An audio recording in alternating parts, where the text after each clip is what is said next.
सुषमाताई, थिया भोंग, चंद्रकांत पाटील, स्वराज चरडे, रमा, पार्थवी बंजारी, सुमन, तर सहर्ष आणि सविनय सादर करीत आहोत 22व्या महाराष्ट्र राज्य बालनाट्य स्पर्धेत बालनाट्य साखरदंड।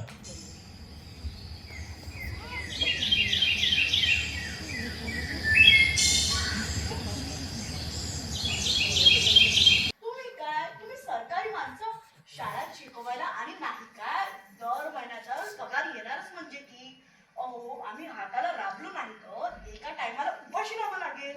अहो पण भविष्यात तुमच्या त्याच वेळची व्यवस्था म्हणून तुमच्या मुलाला शाळेत पाठवा म्हणतो आम्ही। सोबतच सरकार आपल्या गरजूंसाठी स्कॉलरशिप म्हणजे शिष्यवृत्ती पण देतेच की। आणि तुका भाऊ गणूस नाही तर सुषमाताई तुम्ही या अगदी अखेर यालाच बघा।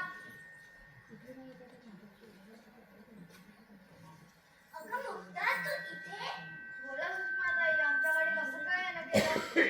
गावात 100% साक्षरता राबवायची आहे आणि प्रौढ साक्षरता सुद्धा तुमचे सहकार्य लाभाय म्हणून आलो आम्ही।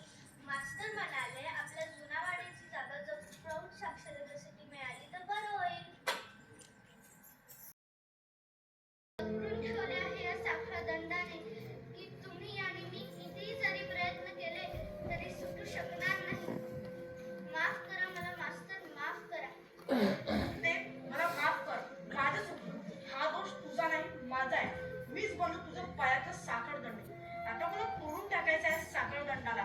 मास्तर तुम्ही म्हटलं होतं ना त्या रात्रशाळेबद्दल, मला यायचं आहे त्या रात्रशाळेत।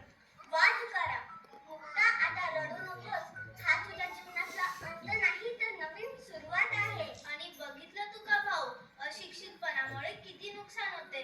म्हणून महात्मा ज्योतिबा फुले आपल्याला सांगून गेले आहे, विद्येविना मती गेली, मती विना नीती गेली, नीती विना गती गेली, गती विना वित्त गेले, वित्त विना शूद्र खचले।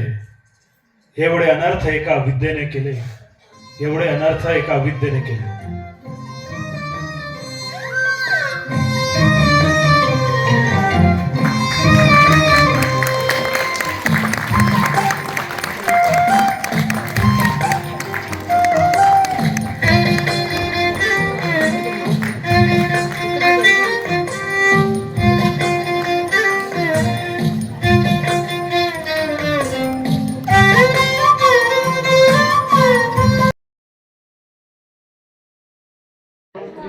आम्ही सादर केलं